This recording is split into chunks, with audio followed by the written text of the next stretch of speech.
तब भी आपको चाहिए होता है एनर्जी, है ना। 700 कोई काम तो नहीं करता, बहुत परेशान लेते। तो आपका जो शरीर का सारा सिस्टम चल रहा है, आपका digestive system, excretory, urinary, brain, reproductive, सारे सिस्टम, सारे ऑर्गन काम कर रहे हैं, इनको भी क्या चाहिए, एनर्जी चाहिए। और वो एनर्जी कहाँ मिलता है हमको, एटीपी के रूप। क्लियर। अब थोड़ा सा समझते हैं, छोटा सा प्रोसेस है। जैसे कि हम लोग सबसे पहले खाना है खाते हैं, इनटेक करते हैं, वो कहा जाता है जीआईटी। जीआईटी मतलब गैस्ट्रो इंटेस्टाइनल ट्रैक्ट, हमको इसको आहार नाल भी तो कहते हैं, है ना, हिंदी में कहते हैं आहार नाल। तो जब खाना खाते हैं कहा जाता है जीआईटी। अब जीआईटी केवल पूरा एक जीआईटी कोई पार्ट नहीं, माउथ से शुरू करो।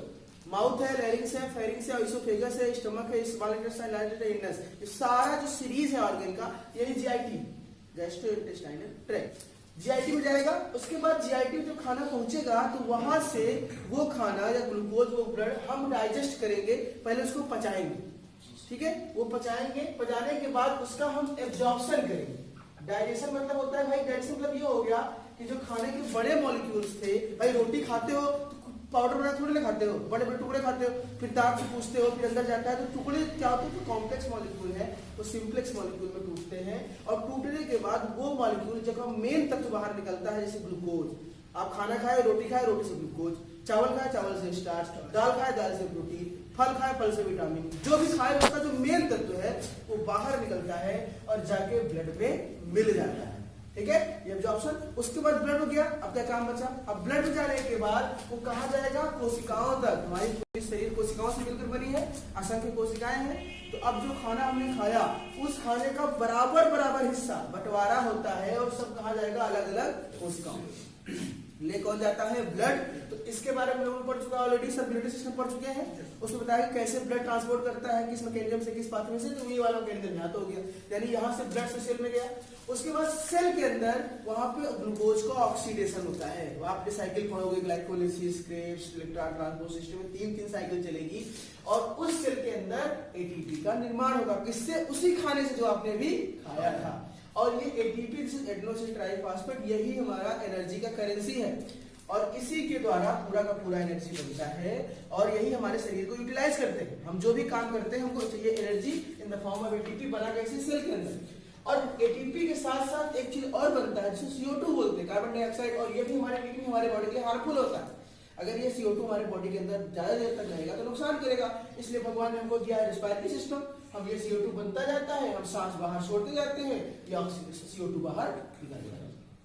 तो डाइजेस्टिव सिस्टम से कई चीज जुड़े हुए हैं और जो वेस्ट बचा खाने का वो एक्सक्रीशन होता है, खाना खाने से बाहर। यानी डाइजेस्टिव सिस्टम से जुड़ा हुआ है आपका सर्कुलेटरी, ब्लड के द्वारा सर्कुलेट होना, रिस्पिरेटरी, सांस बाहर छोड़ना, ऑक्सीजन अंदर लेना, और एक्सक्रीटरी यानी कि बचे हुए खाने को बाहर निकालना।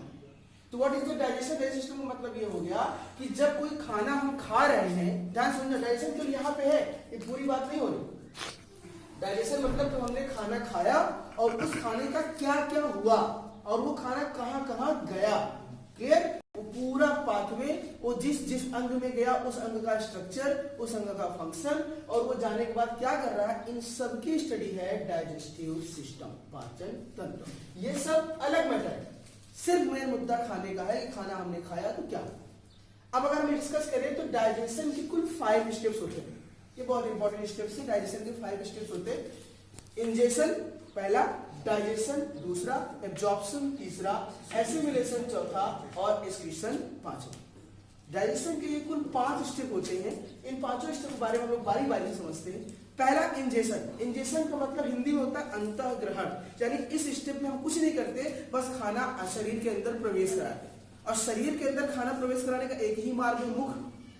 कान नाक से डालेंगे नहीं, मुख से ही खाएंगे। तो इंजेशन क्या होता है कि हम माउथ कैविटी के द्वारा, मुंह को ही देखो 3 नाम होता है, मुख को माउथ कैविटी कहते हैं, ओरल कैविटी कहते हैं, बक्कल कैविटी कहते हैं। तो माउथ के द्वारा हम खाने को अंदर खाते हैं, this is called ingestion, clear. दूसरा स्टेप है डाइजेशन। हम जब खाना खा चुके हैं तो हमारे माउथ से फेरिंग से आइसोफेगस से स्टमक में जाएगा, गैस्ट्रिक से मिलेगा, टूटेगा, फूटेगा, पचेगा, जो भी होगा, फिर इंटेस्टाइन, फिर इसे घूमेगा।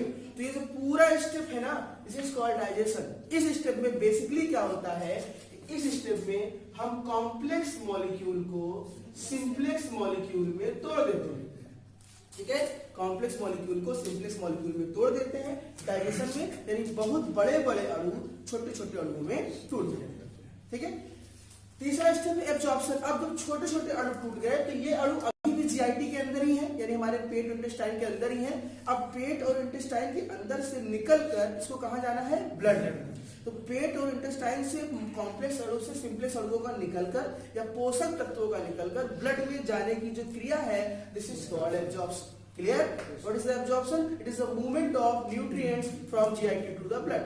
ठीक है, हमें जीआईटी से ब्लड के अंदर जो मूवमेंट कराने से called absorption. Next is assimilation. अब ब्लड में तो पहुंच गया, अब ब्लड में कोई काम नहीं, उसका काम तो कोशिकाओं के अंदर है। भाई जैसे हमारे घर होता है तो हमारे घर में कई कमरे होते हैं, स्टोर रूम होता है, बेडरूम होता है, वॉर्डरूम होता है, एक किचन होता है। तो अगर हम सब्जी और फल ला के रख दे अपने बेडरूम में तो हमको एक्चुअली उसको ले जा कहाँ जाना है, ले तो जाना है किचन में, क्योंकि बनेगा तो खाना वहीं पे, बेडरूम में तो बनेगा नहीं। उसी तरह हमारे जब ब्लड में आ गया तो ब्लड का बेडरूम एक्चुअल में कहाँ जाना चाहिए, किचन में। तो किचन हमारा क्या है, सेल, क्योंकि सेल के अंदर पाए जाते हैं माइटोकॉन्ड्रिया और खाना वहीं बनेगा, खाने से एटीपी वहीं बनेगा। इसलिए हमारा ब्लड उसको घूम फिर के घुमा टहला कहाँ ले जाएगा, सेल के अंदर। और ब्लड से सेल के अंदर ले जाने के लिए हम लोग क्या बोलते हैं, एसिमिलेशन। दिस इज कॉल्ड स्वांगीकरण इन हिंदी। एसिमिलेशन मतलब the movement of food particle या movement of nutrients from blood to cell, this is called assimilation. अब एसिमिलेशन हुआ, मैंने बताया क्या होगा एसिमिलेशन में, एटीपी बनेगा, CO2 बनेगा और वेस्ट निकलेगा। एटीपी हमारी बॉडी यूज करेगी, CO2 रिस्पायरेशन से बाहर निकलेगा और जो वेस्ट बनेगा वो एक्सक्रीशन से बाहर निकलेगा। तो लास्ट स्टेप एक्सक्रीशन, यानी जो बचा हुआ वेस्ट है, भाई आप किचन में खाना ले जाओगे तो आप पूरी सब्जी खा लेते हो, भाई आलू में छिलका निकलता है, मूली का पत्ता निकलता है, जो भी सब्जियों का वेस्ट निकलता है वो सारे वेस्ट क्या हो जाएंगे, शरीर से बाहर निकलेंगे by the help of kidney. Urinary है, फीकल मैटर है, यूरिन है, और this is called the excretion. ये हमारे पूरे पूरे स्टेप हो गए पास। पहले इसको लिख लेते हैं फिर से आगे कंटिन्यू करते हैं। ठीक है, टॉपिक है इस चैप्टर का जीआईटी। हमको जीआईटी के बारे में पढ़ना है। जीआईटी का पूरा नाम होता है गैस्ट्रोइंटेस्टाइनल ट्रैक्ट, हिंदी में कहते हैं आहार नाली। नाली क्या होता है, नाली पानी भरने वाला सर, जिससे पानी। नाली एक रास्ता होता है जहां से कोई पदार्थ घूम रहा है। जैसे ये नाली ऐसे बना दे तो खाना भी इसी से, पानी भी से जाएगा। नाली सीधा बना दे तो खाना भी पानी सीधा जाएगा। क्लियर है? तो नाल का मतलब नाली ही समझ लो, मतलब हम खाना मुंह से खाएं और हमारे शरीर से जब बाहर निकला तो उस दौरान जिस रास्ते से जैसे जैसे गुजरा वो रास्ता जो है वही हमारा नाल है, नाली है या रास्ता है। तो गैस्ट्रो इंटेस्टाइनल ट्रैक्ट, गैस्ट्रो मतलब पेट होता है, गैस्ट्रिक, इंटेस्टाइन आप जानते ही हैं, ट्रैक मतलब रास्ता, यानी पेट और आंत यानी इंटेस्टाइन से होकर गुजरने वाला रास्ता ही क्या है, जीआईटी है। यानी कि अगर हम इसका डेफिनेशन करें तो आफ्टर, देखो मैंने बताया 5 चरण होते हैं, 5 चरण होते हैं, इंजेशन, डाइजेशन, एब्जॉर्प्शन, एसिमिलेशन और एक्सक्रीशन। इंजेशन से लेकर खाना अंदर जाने से लेकर एक्सक्रीशन तक, खाना बाहर निकलने तक के बीच में भोजन शरीर के अंदर जिन जिन मार्गों से होकर गुजरता है, जिस रूट को फॉलो करता है, this is called the GIT या गैस्ट्रोइंटेस्टाइनल ट्रैक्ट। अगर हम डेफिनेशन पे आ जाए, द आफ्टर, ठीक है, from the process of ingestion to excretion, ठीक है, from the process of ingestion to excretion the total pathway of the food, ठीक है, which is taken, this is called gastrointestinal tract. ठीक है ना, या the total pathway inside the body through which food is move या food is pass from ingestion to excretion, this is called GIT. Clear? अब ये GIT जिन जिन रास्तों से गुजरता है इसको समझते हैं। तो आहार नाली पूरा जो स्ट्रक्चर है इसको हम कॉन्टिकल करते हैं। पहला ये नोज, तो हम इसको फोकस नहीं करेंगे। नाक से खाना कोई खाता है यहाँ पे?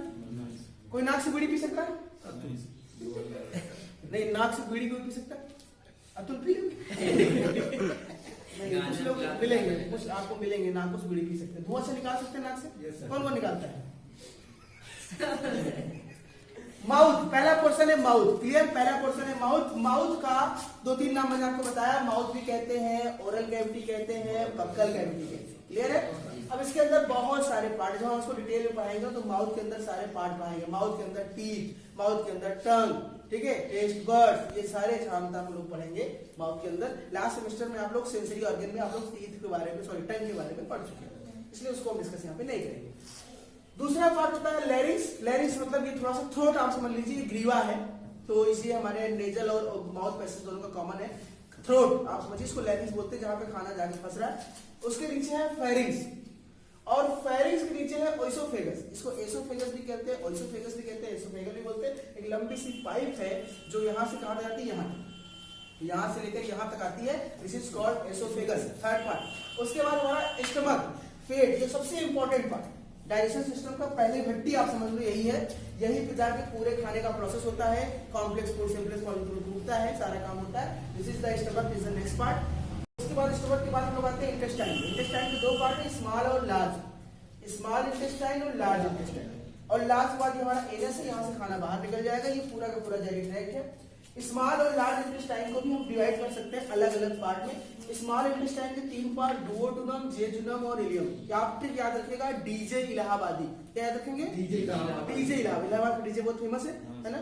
डीजे इलाहाबादी, डुओडुनम, जेजुनम, इलियम। डी से डीजुनम, जे से जेजुनम और इलाहाबादी से इलियम। ठीक है, डीजे प्रयागराज ना बोलना, नहीं फंस जाओगे। डीजे इलाहाबादी ठीक रहेगा। यह हो गया डुओडुनम, जेजुनम और इलियम। और दूसरा हमारा है लार्ज इंटेस्टाइन, जिसका मतलब कोलन, सीकम, रेक्टम। इसका याद है काशीराम। ठीक है, काशीराम, का से कोलन, सी से सीकम और राम से रेक्टम। ठीक है, काशीराम से हमारे याद हो जाएगा कोलन, सीकम और रेक्टम। डीजे इलाहाबादी में काशीराम आके खूब नाचेगा। कैसे नाचे बताओ? ठीक है, वेरी गुड। ठीक है, तो डुओडुनम, जेजुनम, इलियम और कोलम, सीकम, रेक्टम ये पार्ट है और लास्ट पार्ट है एनस। तो ये सारे पार्ट जो है हमको इन पार्ट के नाम याद रखना है और ये सारे पार्ट जो है ये हमारे जीआईटी है और हमें इस चैप्टर में इन सारे पार्ट्स के बारे में थोड़ा थोड़ा पढ़ना है। बेसिकली आपके सिलेबस में स्टमक के बारे में डिटेल में पढ़ें। हाँ, फिर से रिपीट करें, जीआईटी क्या है? पहला माउथ, ठीक है, दूसरा ठीक है लैरिंक्स, तीसरा एसोफेगस, चौथा स्टमक। ठीक है, और उसके बाद फिर स्मॉल, फिर लार्ज। स्मॉल में हमारे कौन कौन से हैं? डीजे इलाहाबादी, डुओडुनम, जेजुनम, इलियम। और लार्ज में क्या है? काशीराम, कोलन, सीकम और रेक्टम। और लास्ट वाला हमारा एनस। पूरा जो पैसेज है दिस इज कॉल्ड जीआईटी और हमें अब इसी के बारे में बारी बारी से पढ़ना। ठीक है, चलिए लिखना स्टार्ट।